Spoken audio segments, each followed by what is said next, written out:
¡Saludos, terrícolas! Hoy les vamos a contar otra historia de corrupción que solo este gobierno considera que no es corrupción. Hoy les vamos a hablar de Soresco, el enorme chorizo comenzado, para variar, con los chinos en la administración Aria, continuado por Laurita Chinchilla y denegado y renegado por el Cachetón Solís. Como la mayoría de los chorizos que se han iniciado o continuado en esta administración, este chorizo es chino, chinitico, como los bonos y como el Estadio Nacional. Que a todo esto, ¿a nadie le parece ofensivo que el Estadio Nacional tenga en la entrada principal un símbolo chino? En lugar de tener una carreta, un tucán, un mono o el chunchón de Melissa Mora. Así como símbolo patrio, digo yo. En todo caso, junto con el chorizo del estadio, junto con la cochinada de rompimiento de rupturas diplomáticas con Taiwán y junto con los 300 millones de dólares en bonos chinos, vino el enorme y exorbitante chorizo de Soresco. Un proyecto inicialmente pactado para 1.500 millones de dólares en un proyecto de 15 años con una tasa de retorno del 16% anual. Tasa de retorno que además el Estado de Costa Rica se comprometía a garantizar aunque la empresa no generara ese dinero. De forma tal que ya iniciábamos ahí en un negocio con hueco. Este negocio con hueco fue bien frenado por la Contraloría General de la República cuando se dio cuenta que con Soresco y el proyecto de la refinería iban a hacer lo que normalmente hacen. Le piden a una empresa, amiga de la empresa que lo va a hacer, que haga el estudio de factibilidad. Entonces, los chinitos y Recope, ya en todo esto súper requete hablado entre ellos, le piden a Huanqiu, una empresa prima de CNPCI, el socio chino, que haga el estudio de factibilidad. Da la puritica casualidad que el estudio de factibilidad sale positivo. Y por supuesto, así es como se trabaja. ¿Qué es lo que pasa? La Contraloría General de la República detecta que efectivamente el estudio de factibilidad está viciado de nulidad absoluta porque es resultado de compadre hablado. Es el primo del socio chino el que está haciendo el estudio de factibilidad y les dicen, suave, esto es nulo y el proyecto tiene que pararse. De aquel día en que la Contraloría hace aquel anuncio diciendo que el proyecto no puede seguir, al día de hoy han pasado ya más de 5 años y el proyecto sigue pegado ahí, gastando anualmente entre 6 y 10 millones de dólares. Que 10 millones de dólares era el presupuesto anual que tenían cuando yo entré como directivo de Soresco en el año 2014. Ese mismo año que logramos poner a Soresco en situación de legalidad, que estaba totalmente ilegal a nivel registral, y fue el mismo año donde logramos aprobar sin participación del presidente de Soresco, puesto por Recope, Carlos Valverde. Sin la ayuda de él logramos reducir el presupuesto de 10 millones de dólares a 6 millones de dólares, casi un 40%. Estamos claros que Soresco es otro de los chorizos iniciado en la administración Arias y continuado por la administración Chinchilla con los chinos. En eso estamos clarísimos. El tema es que en la administración Solís Rivera el asunto comienza claro y poco a poco se va poniendo oscuro. Desgraciadamente, para el Cachetón Solís, yo intervine personalmente en este rollo. Luis Guillermo me llama personalmente para decirme que si le acepto un cargo en la junta directiva de Soresco para verificar, según sus propias palabras, el cierre legal de la empresa. O sea, Soresco no iba y había que cerrarlo. Como resultado de la aceptación al cargo, Luis Guillermo me pide un informe revisando antes de su viaje a Brasil, a su primera reunión con Xi Jinping, un informe detallado sobre la legalidad de la empresa, sobre mis observaciones al contrato de empresa conjunta y posibles soluciones a la salida de Costa Rica y de Recope del negocio con Soresco. Ante ello, se le envía una nota del 14 de julio del 2014, que ya vamos a poner en la pantalla de acá, me disculpan, pensé que estaba acá, pero va a estar acá, donde se le indicaban claramente al señor Rivera los problemas que tenía. Que efectivamente Juan Q era primo y había compadre hablado con el estudio de factibilidad, que podría haber un vicio de nulidad absoluta porque los chinos estarían firmando algo distinto a lo que querían firmar, que el modelo de arrendamiento con opción de compra que se planteaba en el proyecto era una trampa mortal, que la tasa interna de retorno era excesivamente alta y finalmente que los trabajadores de Soresco estaban recibiendo beneficios que no procedían. Con esta información, Luis Guillermo se va para Brasil a hablar con el chino para la salida de Costa Rica de Soresco. Ante la sorpresa mía y de miles de costarricenses, una vez que Luis Guillermo viene de Brasil, Soresco no solo no se va a cerrar, sino que lo van a hacer más grande. Desgraciadamente para el Cachetón Solís y para algunos miembros de la administración de Soresco y de Recope, a los nuevos directivos nos invitan a unas charlas de inducción y ahí es donde uno empieza a hacer preguntas. En mi caso, la pregunta más importante habrá sido: ¿por qué carajos el estudio de factibilidad se hace utilizando un crudo que no se va a utilizar en la refinería? Pregunta que nunca recibió respuesta de parte de los técnicos. Por lo menos no una respuesta razonable. Pues respuesta recibí un montón. Pero caballada va, caballada viene y nadie me supo explicar por qué no hacíamos el estudio con el petróleo que sí íbamos a utilizar finalmente en la refinería. Ya por ahí el asunto venía feo.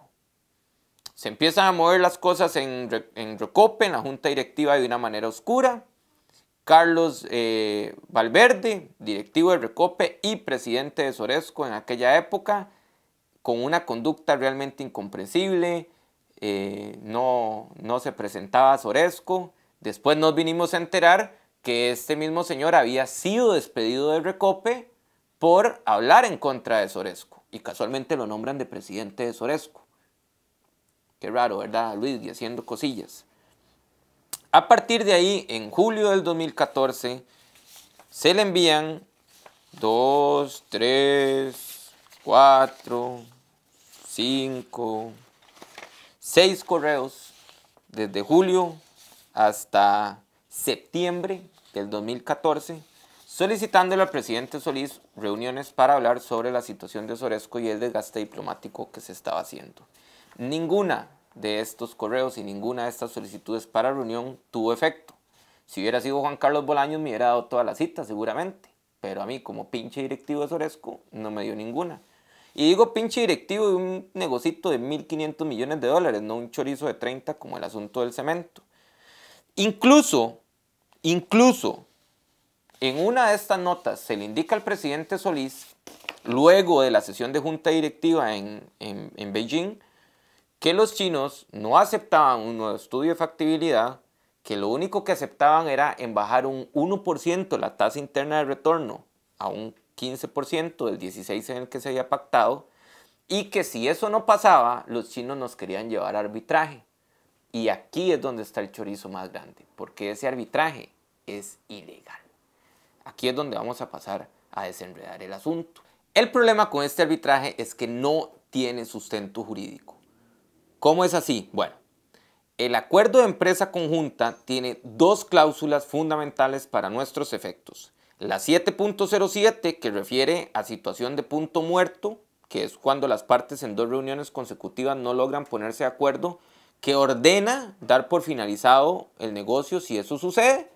Y lo más importante, la cláusula 10.01.f, está como en chino esta vara, que dice: si una parte decide no continuar con el desarrollo del proyecto antes de su inicio, o sea, ya, las partes no tendrán derecho a reclamar ninguna indemnización adicional a las respectivas inversiones realizadas. Y eso es lo que dice el contrato, el acuerdo de empresa conjunta entre Recope y CNPCI. Ante lo cual yo me pregunto, ¿por qué?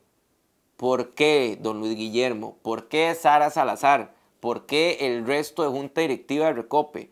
¿Por qué van a dejar que nos lleven a un arbitraje que no tiene sustento jurídico? ¿Por qué? No les basta con los 40 y tantos millones de dólares de la trocha, con los 52 o 58, o el montón que se haya chuleado el carajo Juan Carlos Bolaños, casualmente con cemento chino, tenía que ser chino.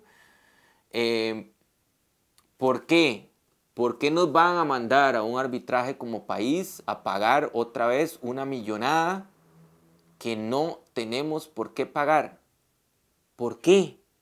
¿Y por qué esta administración sigue negando la existencia de chorizos en su gestión cuando lo único que es claro es que chorizos han sobrado en esta administración? Y espérese a que salga y que tengan acceso a los documentos públicos y saquen todos los trapos sucios que están guardando debajo de la alfombra. Espérese. La pregunta es, ¿en manos de quién estamos?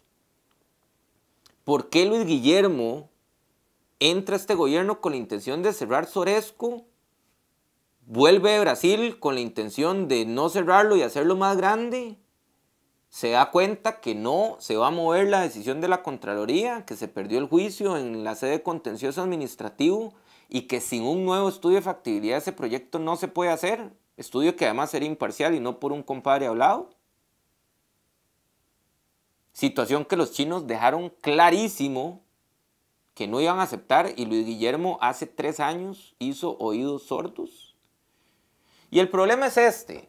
Hace 3 años Luis Guillermo tenía la información de primera fuente y de primera mano, porque se la di yo personalmente, de que ya el negocio con Soresco podía cerrarse sin consecuencia legal y económica alguna. Y Luis Guillermo no tomó decisión. Y en esos 3 años que han pasado sin que Luis Guillermo tome decisión, se han botado a la basura 18 millones de dólares al menos. 6 por año. Y ahí están las proyecciones financieras y los estudios financieros que lo comprueban. Es más, y no me corte, director, no me corte, es más, vea cómo es la vida de ingrata o no, que si yo me meto en este baúl de los recuerdos del terror, tengo los documentos de la reunión de junta directiva de Soresco. Ese baúl ya lo veo desaparecer. Ahorita entra algún hijueputa a chulearse esa vara. 6 millones de dólares al año estamos votando cortesía de Luis Guillermo Solís, de Sara Salazar y el resto de junta directiva de Soresco. Señores, vean, yo no sé si entendemos lo mismo, vemos la misma página, pero el único que no está viendo corrupción en este gobierno es el propio Luis Guillermo y el montón de PAC lovers ciegos. Y yo me declaro culpable, fundador del PAC, fundador de la Juventud, ya renuncié a toda esa porquería, hace rato de hecho. Señores, ¿en manos de quién estamos y para dónde vamos? ¿Y sabe qué es lo peor? ¿Sabe qué es lo peor de todo? Que Recope no va a hacer nada para no ir a ese arbitraje. Y van a llegar a un acuerdo con los chinitos y nos van a poner a pagar un pichazal de plata. Un pichazal de plata, porque esa es la palabra. O sea, podríamos usar otro término como un montón, pero no refleja en realidad lo que queremos decir, es un pichazal de plata. Con todo esto, señores, evidencia en mano, documentos en mano, prueba en mano, don Luis Gui va a seguir diciendo que usted no es un corruptazo y que usted no sigue choricillos, ya sean chorizos viejos o chorizos nuevos. De verdad, que esta mierda parece de otro planeta. ¡Chao! Que la nave ya jala. Nos vemos.